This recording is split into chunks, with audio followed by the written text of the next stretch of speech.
You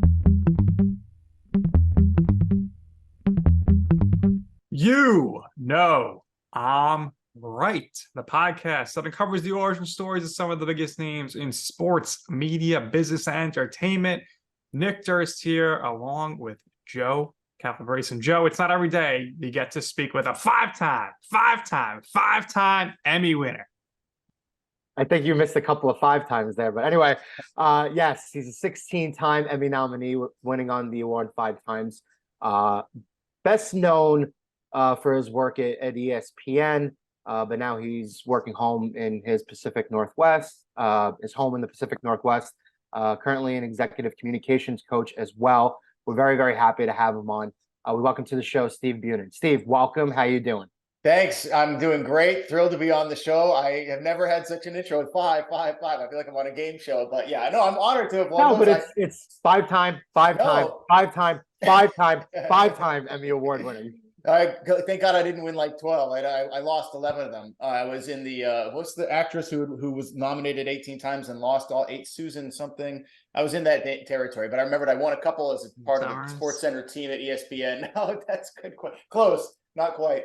Anyway, and I was happy to win 3 here at King 5 in Seattle as a news anchor. It was a big part of my kind of journey, is like transitioning from sports after 2 decades to news, and it does sort of get a little bit of validation that you did something right.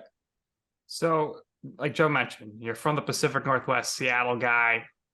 What's your basketball team? Because it's not the Supersonics, unfortunately. It is the Supersonics. Thank you very much. It's just we're on a little bit of a hiatus. Hopefully within a couple of years, we get our team back. It was heartbreaking. In fact, at ESPN, I was really proud with like Cindy Brunson and Neil Everett. There aren't that many people from the state of Washington that we would try to carry that torch. And I'll tell you a little secret. I don't think Neil would mind. So Neil and I made a pact when the Thunder, we made a pact not to say the name Oklahoma City or Thunder on the air, sort of at all. Well, then they got good and they got eventually so you'd say the team from the Sooner State or Kevin Durant and company, lose to the Jazz 77-76. So you could find ways around it. But then they got good and they went to the finals, and Neil had risen up to where he was doing SportsCenter every day. I was doing ESPN News and some SportsCenter.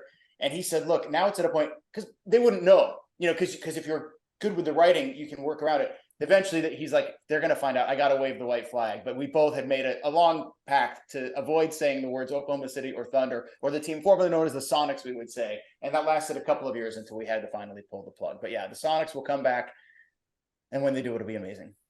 Think so. Are you all in on the Kraken? Is that your hockey team? I am. So, growing up here, I wasn't a huge hockey fan. So it's not in my blood the way it is for most people in like the Midwest and the Northeast. But yeah, the city is all in. The games are all sellouts, and the team, thankfully, after a pretty rough first year, was great this past year and had this great playoff run. I've only been to 1 game. It was awesome. But I do remember when I went to Syracuse to college. I remember this was like '93, so Sega '93. This is the height of NHL, video games. The way that I started getting into hockey was I told myself I need to be able to pull this off if I'm ever going to be any good at sportscasting.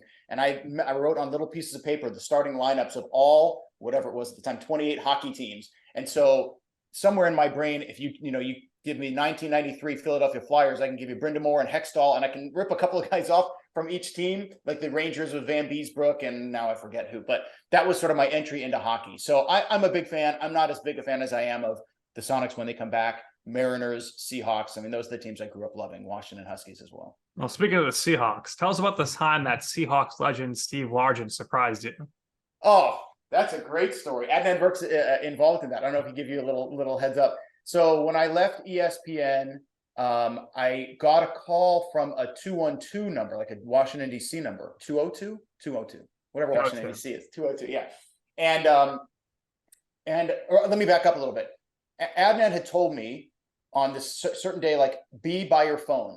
Now we're packing, like I'm moving. I have a wife, kid, 2 dogs. Like we're packing. I'm getting ready to move to Houston to leave ESPN. And whatever the time was, it had passed. So let's say it was by 2 o'clock. So 2:30, 2:40. And I'm like, Adnan, I got movers coming in. It's not that easy. He's like, just stay by your phone. And then this 202 number comes up. Hello. And I knew the voice immediately, but I had sort of a blank moment where he's like, hello, is this Steve Bunin? And I'm like, there's no way that's who I think it is. And I go, yes. And he goes, this is Steve Largent calling. And I didn't, after that, I like shake. like I was shaking on my phone. I'm glad it wasn't a Zoom. I was so nervous. I couldn't believe it. This is the guy, I mean, I idolized. His name is Steve. My name's Steve. White guy, curly hair, short, like we just had totally aligned. And so that was an incredible conversation that Adnan made happen. And then the epilogue is a couple of years later, he was in Houston at Hall of Fame kind of function for Anthony Munoz. And he came, and I was doing radio at the time, and I sort of, fudged my way into a ticket, and just went up and said, I just, wanted to tell you made this great phone call. So it was, oh, I remember you. I remember watching you. You want to, sit down and have dinner? So we got to have dinner. I sat, and I was like a 9-year-old. Remember that? It was like the Chris Farley. Remember 1988 when you did this in Denver? Like, what was that route? And he, to his credit, he was as kind as could be. That was an amazing experience. Gotta love Adnan supplying Nick with the tidbits, Yes. the nuggets. So you mentioned it. You went to QS, another QS grad on this show. When did you first know you wanted to start pursuing media, sports broadcasting? And growing up in the Pacific Northwest, one of the cooler areas of the country, so maybe you were better prepared for that northern New York, Syracuse, cold weather, the cold winters there. What was worse, being there or being at home growing up? No, I was totally unprepared for how legit the winter is in Syracuse. I thought I knew cold weather. I had no idea. It snowed maybe twice in my lifetime that I remember. Maybe we had 2 snow days as a kid in Seattle. And then you get there, and within a month after, it's beautiful on opening day, August, September, whatever, when you go to class. And by October, November, it's like, oh, this is what Syracuse is like. And so no, I was not really prepared for the winters, but I was really blessed in Seattle to grow up with not just great local TV sports anchors, but our broadcasters were literally Hall of Famers. Pete Gross, the late Pete Gross, was the original Seahawks announcer for 30 or 40 years.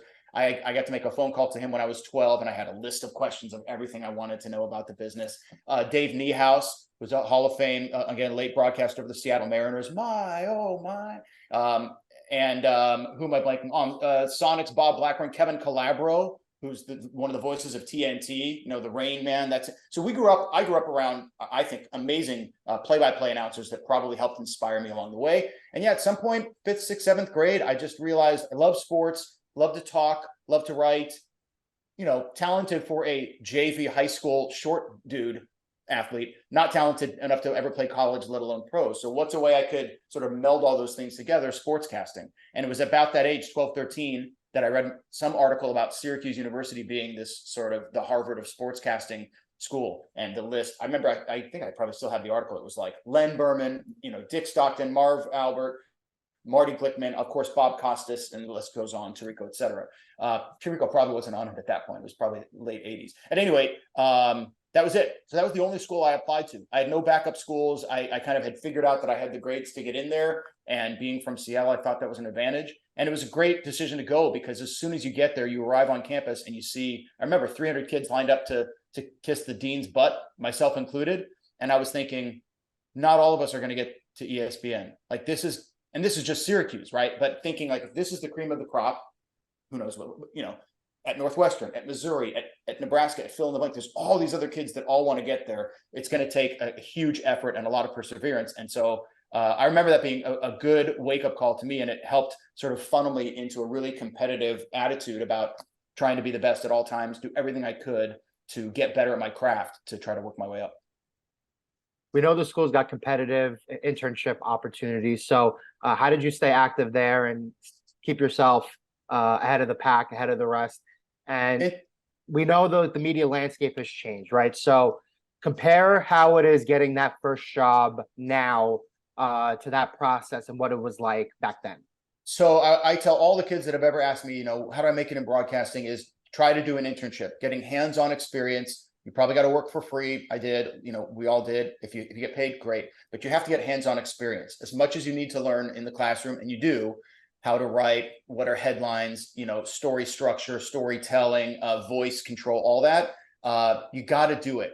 So the one thing that's easier for, I think, people coming up now is cell phone. Like that's a camera, that's a microphone. You can listen to yourself so much easier than in my day, where I'd literally bring a little almost like a walkie-talkie, a tape recorder up into the Kingdome seats and do play-by-play, Spike Owen and Alvin Davis. And I wish I had those tapes, but I don't. I'd play them for you. But it's so much easier now to record yourself and see, how good am I? How bad am I? Wow, my voice doesn't sound the way that I think it sounds, because that's the thing you have to sort of get used to. But hands-on experience is key. So whatever school you go to, from, you know, junior college, community college, to a four-year university, to Syracuse, to wherever, you got to get hands-on experience. And for me, it was a big part of one of my first breaks. So I had done a couple of summer internships in Seattle at Cairo, the CBS affiliate here, after my freshman and sophomore year. I kind of realized I'd sort of maxed out. It was logging tapes and, you know, when did Griffey hit a home run, when, whatever. So I decided that I had to get more experience, and that was going to be going to Spokane. So I spent the summer of after my junior year living in like a pretty wretched Motel 6 for about 2.5, 3 months, and just working 6, 7 days a week. But you got to do so much more. I'm shooting, I'm editing, I'm writing. And then I almost had a chance to get on the air when like the 3 sports guys were all sick. So at the last second, this guy literally, I had a time. I mean, I was ready. And at the last second, the guy came in and sort of kicked me out of my seat. But because I did a couple of fake sportscasts there, which is something else I encourage kids. When you have an internship, get in, do the work, and earn it so that you can then buy a pizza for the whole crew one day and do a fake sportscast, newscast, weathercast, whatever, and get that on tape, because it's important to get it on tape. So I took that. And then my senior year, when a lot of kids had sort of felt like they had done what they needed to do, I was like, I'm going to keep doing it. So I interned at the local CBS station, WTVH in Syracuse. And lo and behold, Christmas break, Dan Horde, who's now the Bengals play-by-play guy, was there. He left for Cincinnati. They bumped the weekend guy up. They needed someone to do weekends over like Thanksgiving, Christmas break, 1995, 96. There were like 7 of us interns. We all submitted tapes to the news director, and everyone else's was what they had done on campus TV, which was great. It's what I had done. I was very good for that. But I had now this experience at Market 75, not experience, but it looked like real experience. And so I submitted that, and that just looked, you know, head and shoulders above all the other competition. I mean, maybe I like to think my work was good and deserved it as well, but I know that it was just a different level, right? And so I got to do that, and I was doing weekends. I did 5 or 6 weekends on a real TV station while still in college. And I was told that Tirico was the last guy to have done that in, you know, 87, 88, when he was in college. So that wouldn't have happened without the summer internship in Spokane, living in a, you know, rat-infested Motel 6. So it's not that I planned for it to happen, but it did. And then the fun little story there is the news anchor who I anchored with most often there is David Muir, who's now the face of CBS News. Wow, how about that? So it was pretty crazy. And but then, you know, story of my career, like then I wasn't a cocky kid, but I did feel like, okay, now I've got this experience on air, legitimately like a paid job in a top 70 market. I'm going to be okay getting my first job out of school. It took me 11 months. Yeah. I moved home. I was sending out tapes every day. I couldn't get a job, not even at that old station, not even there, because they'd filled the job and they didn't need a third guy. And so I went almost a year until I got a job in Binghamton, New York, lost that job in 2.5 months, was unemployed again. So it was a very weird start to my career. But looking back, it was like, oh, this is how this is going to go. It was very much like this. It was not small market, medium, big ESPN. It was like, well, I was in small market, so it was down here. And then eventually I sort of got to live the dream. So most people who have success in the broadcasting, they do jump around from market to market. You mentioned it already. You're in Syracuse, Binghamton. Then you're in Flagstaff, Arizona, which, popular to contrary belief, is actually the coldest part of Arizona. It gets cold there. And then Lansing, Michigan, Battle Creek, Michigan. So tell us about jumping from market to market there. Oh yeah, and even, of course, because the story of my career was, it wasn't even like geographically in order. It was like New York, back home, unemployed, back to New York, Arizona, Michigan, unemployed, moved to California, moved to Washington, back to Michigan, Connecticut. So like I've driven, you know, almost every interstate in the country. And like everyone else, I was just trying to get to the biggest market I could and do good work. And Binghamton, I kind of mentioned, it dropped out after 2.5 months, got canned there. Not really a good reason, but it happened. And then I was in between jobs. Long story short, got a job in Flagstaff, Arizona, which you mentioned that it's cold. I didn't know that. This was kind of before Google was really a thing. And so I get there. I remember driving from Binghamton. I had gone across the country, and you're coming up like through Texas, and you start to see like trees. So as you're getting into the eastern sort of central Arizona, you're like, this is a little weird, kind of evergreen trees. And I grew up in the evergreen states. I should have. Anyway, fine, get to the hotel. First morning there, I wake up, I'm going to go for a jog. I go like, and I'm, 23 or whatever. I'm in good shape. I get, 100 yards, and I'm like, I can barely breathe. Flagstaff's like 7,000 feet and up, right? It's like elevation. That's why the Grand Canyon is, right? So I didn't realize that. It took a while to acclimate to that. And, but it was amazing. So that was such a small market that it's not on the list. New York is market 1, LA is 2, Chicago 3, and down by population. And it stops at like 215, Zanesville, Ohio, which rejected me for a job, by the way. Flagstaff wasn't on the list. It counts as Phoenix, but it's 2 hours away from Phoenix. So it was such a small town that it doesn't even have a market size. But it was a great breeding ground, or learning ground, I should say, for me. I made $13,500 my first year there. Like that's hard. That's a lot of peanut butter and jelly sandwiches, top ramen with ketchup, sriracha sauce. Like that's the variety of food. But I did 2.5 years there, and then got my break. Went to Lansing, Michigan, and I remember going. This was when Moteen Cleaves, that team that won the 2000 NCAA championship. It was like February of that year. They were about to, make their run. And so I went from doing like little league baseball signups in Flagstaff, Arizona for the 3rd straight year. I'm doing the same story. Like, yeah, we're in the Bash's parking lot. That's a local grocery store there. Make sure to come out, bring your kids, sign up by 3:00. And then literally a week later, I'm at the floor of the Breslin Center, and Moteen Cleaves has 20 assists against Michigan, and they're on their way to the national title. And a month later, I'm standing in Indianapolis on the floor as he's cutting down the nets, and Magic Johnson is here, and Tom Izzo's here, and I'm standing right here. And I thought, oh my God, I'm finally made it. Market 105, but it's Michigan State. A year later, what happens? Canned from that job, unemployed once again. Like that's the story of my career. So then I went 1.5 years between jobs, and then got my job in Battle Creek, Michigan, and that was the last stop before I got to ESPN, which was summer 2003. So you're going from local market and not too high up on the list, and all of a sudden you're going to the worldwide leader. You're going national, ESPN 2003. How did the opportunity come about for you to audition for that? What was the audition process like? And then while you're there for 9 years, you hosted pretty much every show: SportsCenter, ESPN News, you mentioned Outside the Lines, NFL Live, Baseball Tonight, Sports Reporters. You did it all that you could possibly have done. So what were some of the most notable or memorable stories during that time for you from those shows that were just some stuff you shared with your colleagues behind the scenes? Sure. Happy to share. How long is the podcast? No, I'm kidding. So I'll tell you first about getting there. So like everyone else, you're sort of always trying to move up in markets. And I had an agent at that time. And I remember sending a tape to Fox Sports Northwest, which at the time had partnered with Fox Sports Detroit, but they were both running out of Seattle, out of the studio. And I said, I'm the guy. I'm from Seattle. I've worked in 2 jobs in Michigan. I know Michigan sports. I know Seattle. I'm your guy. Right. Begged for a job. I went in there and begged, didn't get it. And was kind of depressed about that. And I'm 29 at this point, or 28, and it's not going anywhere. And my agent sent a tape to ESPN, to Al Jaffe, the sort of longtime talent guy there, who would see these 300 tapes a year and be like, yes, no, no. And then you come in and interview. And she called back soon after, I don't forget, a week or whatever, 2 weeks, and said they want to bring you in for an interview. And that was already, I know it sounds cheesy, but that was already, I feel like I had won the lottery at that point. Yeah. Someone there who sees all these guys, all these sportscasters across the country for 20 years, thinks I'm good enough to at least get a bite at the apple. Like that was it. And so then that interview process was pretty intense. I had a friend who was friends with Kenny Mayne from the Seattle sort of sports journalism scene. And so he connected me with Kenny. I called Kenny, who had no idea who I was. I remember watching him as a local sportscaster in Seattle when I was a kid. He was incredible back then. And I just asked him, like, do I have to memorize every NHL roster? That was my biggest fear. So I've been in a couple of jobs in Michigan. I knew my hockey, but it's just not in my blood. And I can't do the 1976, whatever, Bobby Clark, Bobby Hull. It's just not in.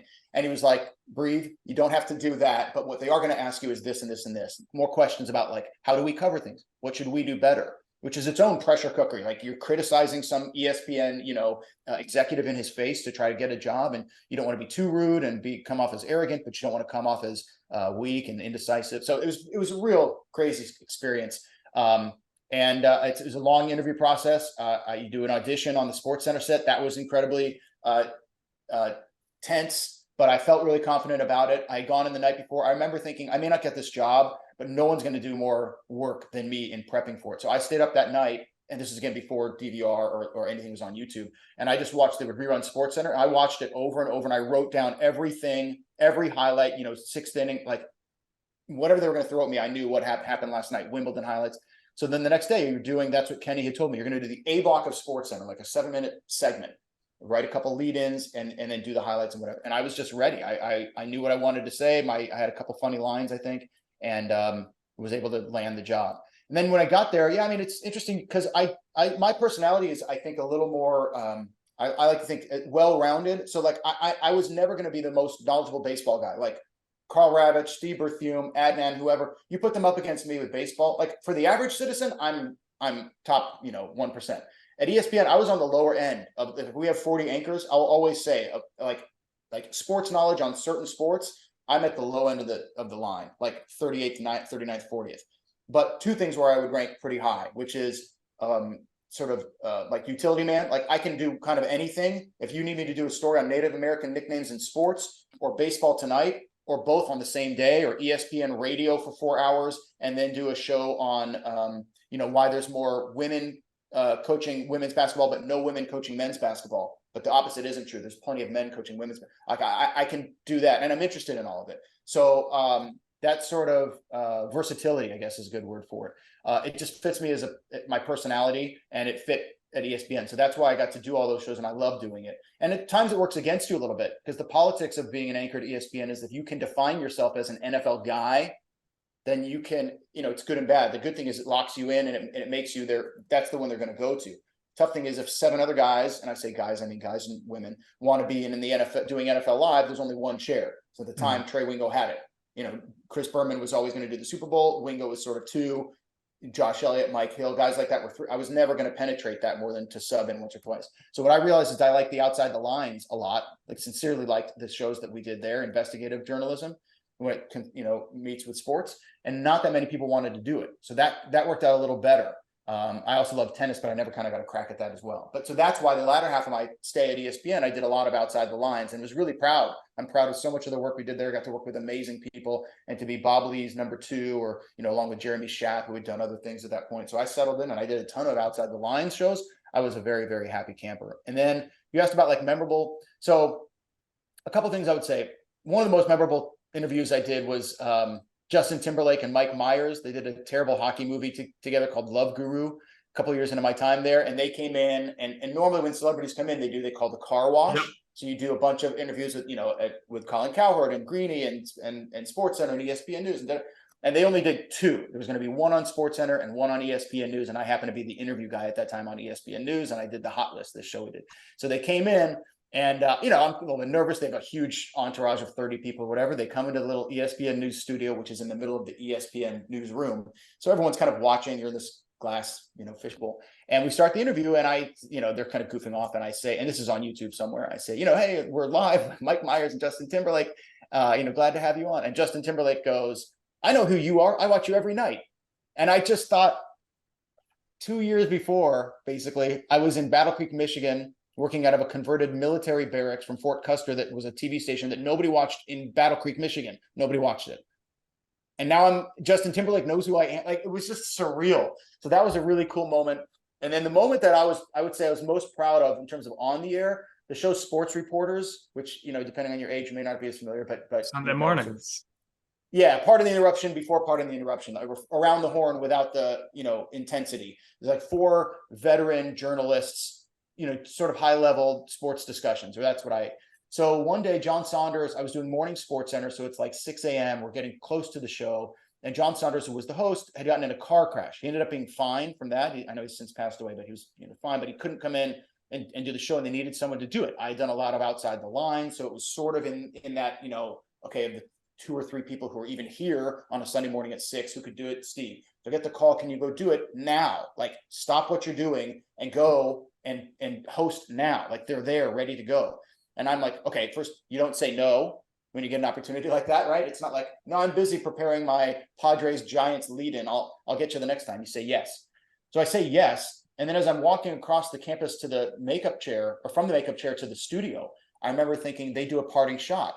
This is like minute and a half, stare into the barrel of a camera and have a really good take, but a little bit longer than just a 15-second, like, the Knicks should be in the playoffs and here's what, and I'm right? Like, you can't do that. You have to make it a minute and a half, and it's got to be good. And I know, because they told me, like, you don't get 7 chances at this. You got to nail it basically in one take. And I think it was Jamel Hill and Howard Bryant, and I want to say Mike Lupica or Bob Bryant, something like that. I mean, these esteemed journalists, and they've prepared this, or they've had a week to prepare and write it out. And they're great writers. And I consider myself a really good writer, but this is like, and now I'm at the Mount Rushmore. And so as I'm walking across the lawn, I on the campus, I remember just thinking, okay, what am I even going to talk about? I hadn't prepped anything, and it was Christmas season or something like that. And I thought, I'll do bowl games. How back in my day, there was like on January 1st, there were 15 bowl games, and that was it. And it was done.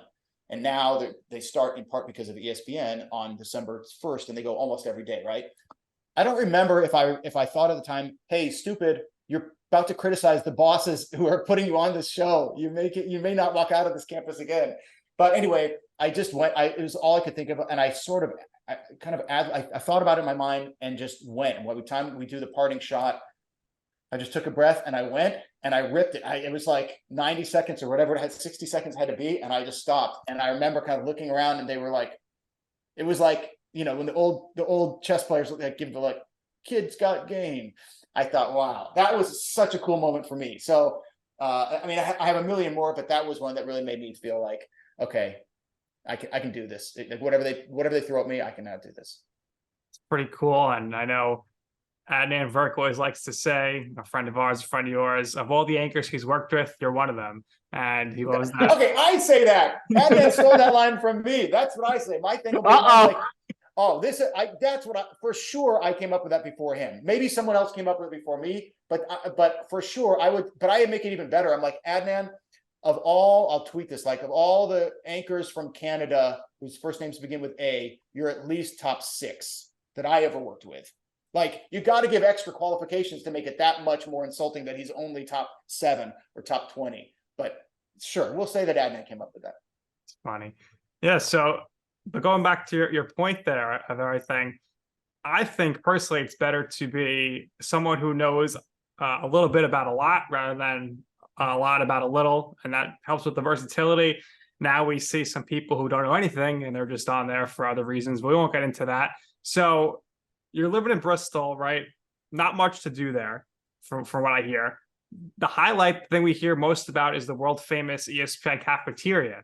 So do you have any famous stories there? Because I know we've had some guests on, Max Bretas and Virk.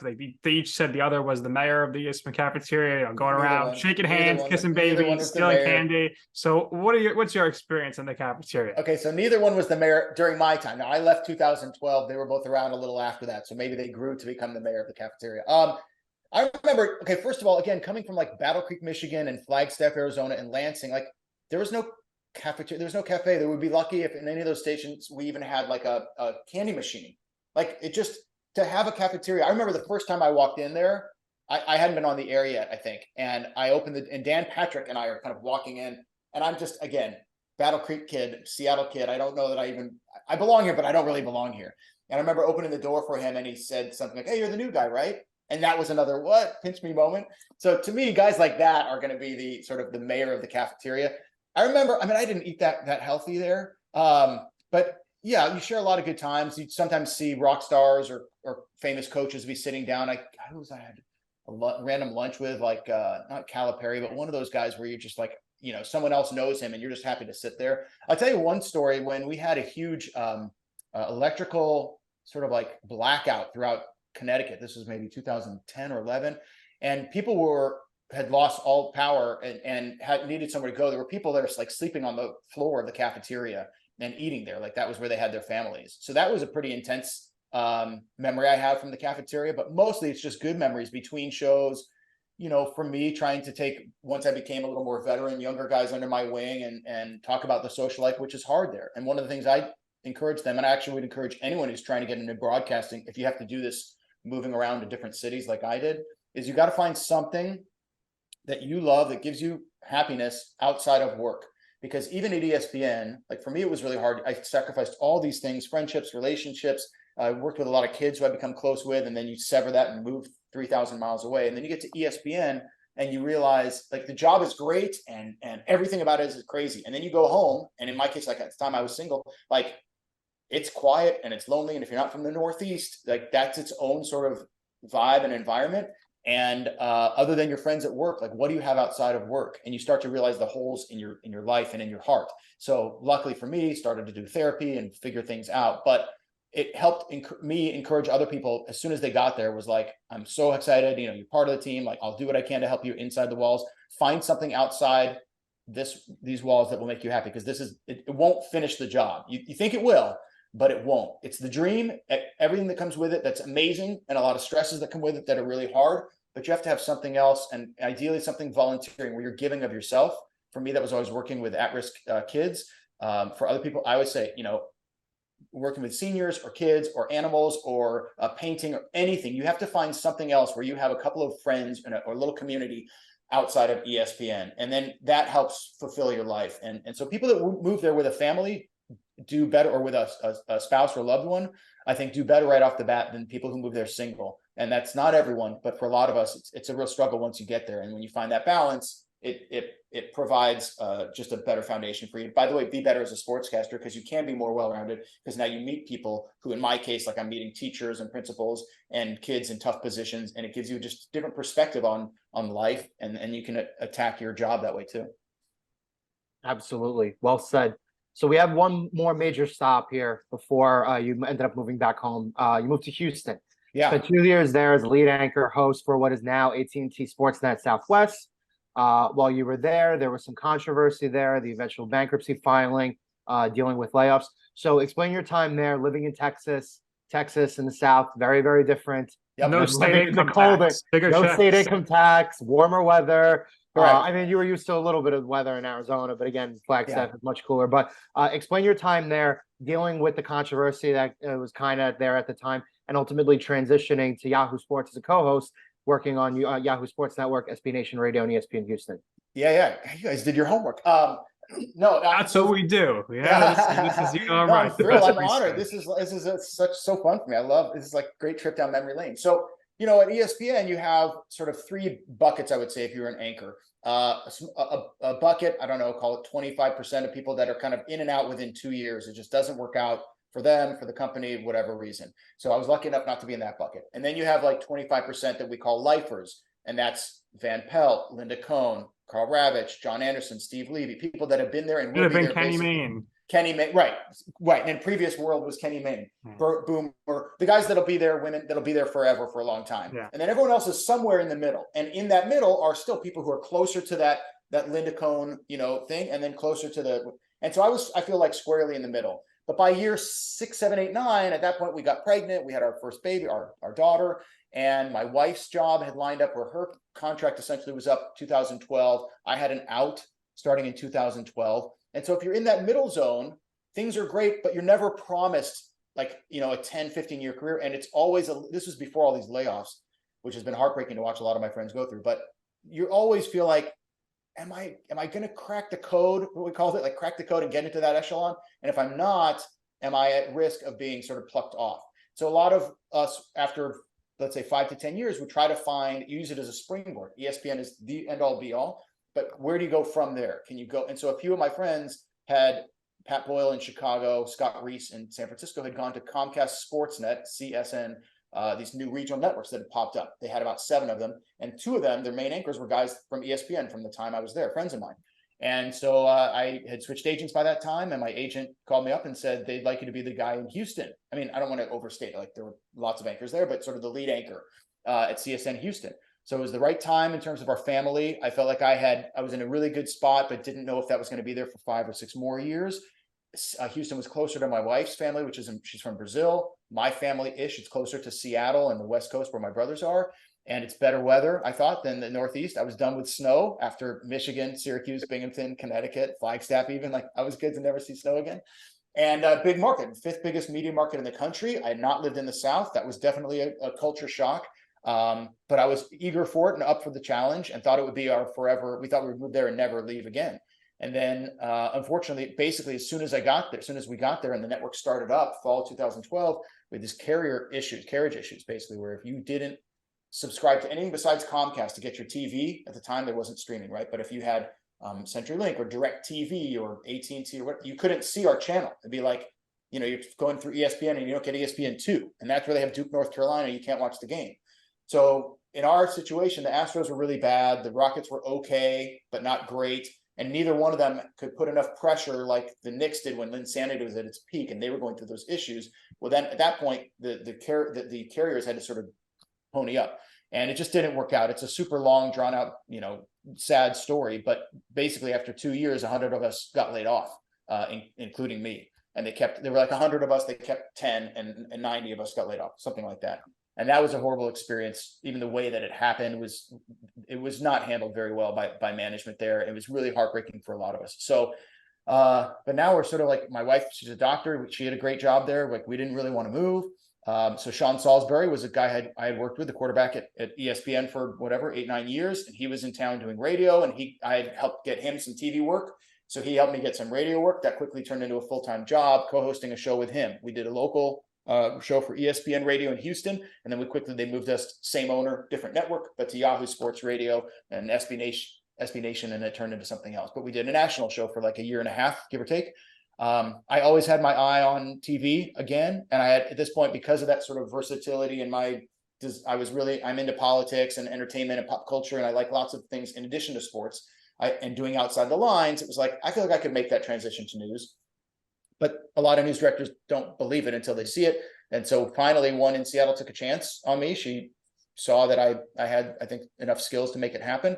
And so we were there in Houston for 4 years, 2 in TV, basically 2 in radio, a little unemployment mixed in there as well. And then left the job in radio to come to Seattle, which was for us where we met. My wife and I, we wanted to be here eventually and come to a station that I'd grown up watching and was thrilled to be sort of one of the news anchors in the morning shift and then at noon for 6 years here. And it was a great run. I had a lot of success. The shows I was on, our ratings were good. I got nominated for Best News Anchor 6 times in 6 years, the only guy in the market, or woman again for that matter, to do that. So I'm very proud of that, and won one of those, which is great. And then, like, again, story of my career, though, things are great. And then the management just said, we're not going to give you a new contract. Like, weird. Everyone seems to like me around the newsroom. The ratings are pretty good. I think I'm doing good work. I getting these, trophies or whatever. They're allowed to make that decision. Same thing that, Kenny would tell you, or Mike Golick. I just saw an interview he did with Dan Patrick. Like, it's management's decision for whatever the reason is. And they didn't provide anyone for me, but okay. So then it was time to pivot. And at this point, all the moving, like, we weren't going to move again. Again, my wife had started her own practice. Like, we have a kid. She's a teenager now. We weren't going to do this again. And I have been doing this at-risk mentoring all along and coaching a lot of basketball and other sports. And it's finally dawned on me that I could blend the expertise I have in broadcasting, writing, performing, with my love of coaching and mentoring and teaching and sharing and trying to, help people. And, this is the way to do it. Executive coaching, where I specialize in communications. Like, I don't know the financial stuff. Don't hire me for that. But for, people who struggle, and there are a lot of people who struggle in different businesses. They're really accomplished, but they can't talk into a microphone, or they can't talk on stage very well, or they can't speak succinctly. They drone on and on. They write emails that last forever. And all those things for me, like, come kind of naturally because I've been working at it for 25 years in tiny towns and at ESPN and with lots of pressure on the line. And so all those things came together. And now I've been doing this for a good part of this, basically a year. I love it. It really is all the things in my life that have finally come together in a way that, and I don't have to wake up at 2 a.m. anymore, which I was doing for my time at King 5 here. Like, that's an early wake up at 2, in at 3, on at 4:30. That's a hard life. People do it. I did it. It's a hard life. So Steve Bunin, communications, started that recently. Specifically, you've always worked with at-risk youth and stuff like that. But in terms of this, the targeted clients, are you working with like young broadcasters, right?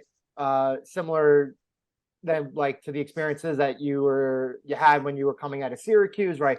Bouncing around place to place, like trying to help them, alleviate those concerns. Like, you can move here, it's going to be difficult, right? And I want to ask you specifically about testimonials, because I read the testimonials on your site and want to bring up Adnan again. Did Adnan give you? He's getting a lot of run here. Adnan, I mean, he could make his hijack. He loves us. He loves here us. he is. We're gonna let him in the room. Welcome in. We've done that before. We've really done some That'd shocking, Not shockers him. before. Not him. the shocking reveal.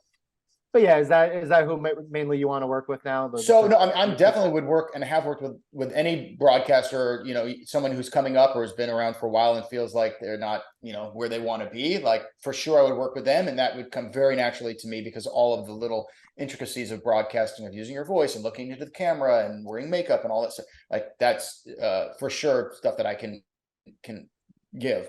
So far, who I've worked with most is different businesses. So scientists, salespeople, a winery, doing different things, media training, executive presence training. So for some of them, they want to just be able to exude more presence. They get into the boardroom and there's 11 people around the table and they feel like they're sort of like this, or they need to do fundraising and they're talking with people who have tens of millions of dollars, and that's pretty intimidating. And how do you tell your story on Zoom if your training is in, whatever, the auto industry? How do you translate that? Or it's in chemical research. How do you translate that? So far, the bulk of the work that I've been doing has been with people outside of broadcasting that really have no communications training at all. And for them, a lot of the lessons that I would consider more basic are huge helpers. And that's where a lot of the joy comes, honestly, is that you feel like you're impacting people in a way that's really going to change their careers, sometimes their lives, like how they feel about themselves when they talk about themselves or their work or their goals. That can be a really hard thing to do for people, whether it's a job interview with their current boss, with their team underneath them, with, again, fundraising opportunity where there's a lot on the line for them to deliver, and how do they message? And that's broadcast writing, right? Is taking a 3-hour baseball game and compressing it into a 30-second highlight, or an Olympian, their journey. How do you tell someone's 20-year journey from, nowhere, Nebraska to, the medal stand in 30 seconds?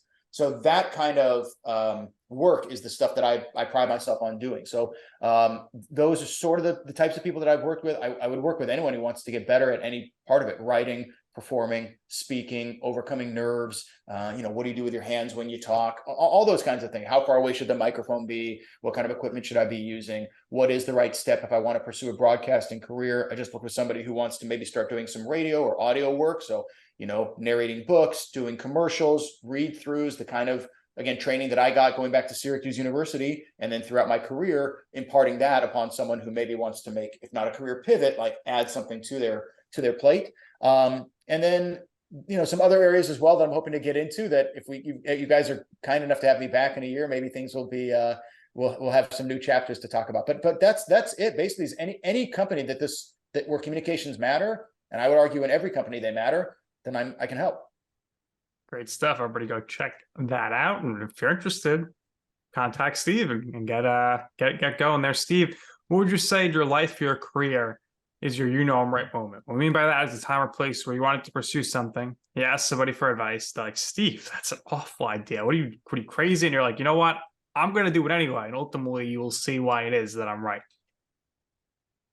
I would say, not that a singular moment. Well, I do have one, but I'd say in general, a lot of people that said it's time to give it up in my 20s when I was, because I again, condensing the story, like there were a lot of bouts of unemployment there where I'm doing, menial jobs and really wondering what is this all for? I'm living in my own childhood bedroom, my old childhood bedroom. Like, it was really depressing. And you're applying for jobs all over in tiny markets. Like, I've already worked in market of 100. I'm applying for jobs in 200, and you're not getting even a call back. But that's this business. And so there were a lot of people who very, legitimately were giving loving advice, saying like, time to do something else, dude. So I was very tunnel vision. I believed in myself, and I just thought, like, I know I can do this. So that was one thing, was just being persevering and really believing in myself and knowing I had skills. It wasn't like, oh, I'll be an NBA player. Like, I could persevere all of my life and I'll never be an NBA player. I would feel like I was realistic that I could pull this off. And then it wasn't that someone who said they didn't. Well, one of the guys who sort of cut me loose, my job in Lansing, Michigan, which again just sort of came without warning and with no real reason, a couple of fake reasons, but nothing like, oh, the ratings are bad, or oh, your writing isn't as good, or you're not hustling enough. But basically, for them to say, you never bled for the station. So the story is, we were only on 5 days a week. We had no weekend news, but all the Michigan State sports happen on the weekend, right? Football, basketball, hockey. So I was the only guy in the sports department. So sometimes other guys would shoot sports, but I had to shoot. So I was working 6-day weeks, almost 50 weeks a year for my 1 year there. And on top of that, this is another long story. I'll truncate it, but I had a bleeding problem, cellulitis in my leg, not cellulite where you get, fat, but cellulitis can be a serious problem. I ended up in the hospital. I came back and did a sportscast with an IV needle in my arm, and it was like a Zoom. They cut off the camera. So if I had shown here, you could see a needle popping out of my arm. And instead I did a whole sportscast. And the news director, the guy who canned me a year later, was also the news anchor. So he was there. He was the guy who said, hey, Steve, you're in the newsroom today. What's going on in sports? And I delivered the 11 o'clock sportscast for 2 minutes, throw it back to him, wave goodnight, go back to the hospital, and ended up staying there for like a week. And, it was fine now. But a year later, he says, you never bled for the station. And in both senses of the word, I had literally bled for the station, and figuratively, I was the one guy who had worked, 6 days a week for 50 weeks in a row. So it was really rewarding then after then following that, a year and a half of unemployment, Battle Creek for a year, to then get to ESPN and feel like I didn't have to go call him or write him a letter that said, see, look at me. Like anytime that he turned on ESPN and saw me, that was all I needed. You were Justin Timberlake's boy. I mean, that's all you need. Right. Hoppy was watching that moment. Oh man, that's great. I don't think Nick and I have ever physically bled out at anywhere we've worked previously, but I think the story, the sentiment is relatable because we've given a lot, and we do this podcast. And we really love doing this podcast, and it's something that we're passionate about, and we're just continuing to move on here. But obviously, all that period of your life, Nick and I are currently the last couple of years been going through pockets of that. So again, we can relate to that. A lot of other people can relate to that. It's great advice, great story. Steve, we thank you for your time. We really appreciate it. What we do here is usually we give our guests the last words. So if there's anything else you would like to personally share or promote, again, we know you love working with your clients, your new clients now, at-risk youth and everybody. But if there's anything else you would like to promote, by all means, go ahead. The floor is all yours. We appreciate your time. And yes, we will definitely have you on again at some point, hopefully within the next couple of months or the next year or so. Keep in touch. That'll be incredible. I really appreciate that. I appreciate you guys having me on. And, again, at the risk of being a little cheesy, I would say, the takeaway for me is just follow your dreams. And whether that's this or anything else, it's not the guarantee that it comes true, but it can come true. It came true for me. And then I think being humbled enough to recognize how many people along the way helped you. And in my case, not just Pete Gross and Kenny Mayne, but, mentors outside of broadcasting, all the lessons I learned, the hard lessons along the way. And then you get to ESPN, and some people aren't looking out for anyone else but themselves, but some people are. And then trying to be that person when I had been there a little bit longer, not that I was, super high up, but to try to be there for an Ad Network when he gets hired, or, fill in the blank, because people had done that for me. And then to now be able to do that for others, it's another dream come true. I always say I had now maybe like 3 dream jobs. One, I was a bat boy for the Mariners in the 1990 season when I was 16. Yeah. You just buried the lead. I know that was such a dream job. Ken Griffey, it was the year Griffey and his dad played together. Randy Johnson threw the first no-hitter in Mariners history. It was unbelievable at the Kingdom. So that was my first dream job. Right? If that was all I'd done, and the rest I had some other random career, I can always talk about that. And then I got my next dream job. It was a lot of hard work to get there, a lot of blood, literally sweat and tears. But then that dream came true. And now I feel like this third dream, coming back home and being able to now coach for a living, is a third dream. So I do feel like I am, like the great Lou Gehrig said, I'm one of the luckiest men alive. I really do feel like that. I've for sure had some hard times, and I feel like I've earned it. But I had a lot of support, people who love me. And if you have that, lean on them and follow your dreams. And then wherever it takes you, if it doesn't come true, that's how I feel too. If it hadn't come true at ESPN, I would at least know I went all out. I did everything I possibly could. I didn't give up after X number of months or years or tough jobs. And when the time comes to shift and pivot that dream, you could argue I'm doing it now, right? Like, I'm not going to go take a job in Cleveland. I would have 20 years ago. I'm not anymore. My dream changed. My dream was, how can I make it work as a family here? Oh, I can blend coaching and broadcasting. And that's what I would hope people would take away from me more than anything else. And then it's a thrill to be on a show like this. I get to, like I said, kind of relive the glory days. And if I can inspire one person along the way, awesome. Well, Steve, this has been great. And of our 250 guests, you've certainly been one of them. Appreciate well your time. said. Good callback. We appreciate your time here. I wish you the best luck moving forward here. So that's going to do it here for this episode of You Know I'm Right. For our very special guest, Steve Bunin, for my co-host, Joe Calabrese, I'm Nick Durst, and this has been You Know I'm Right.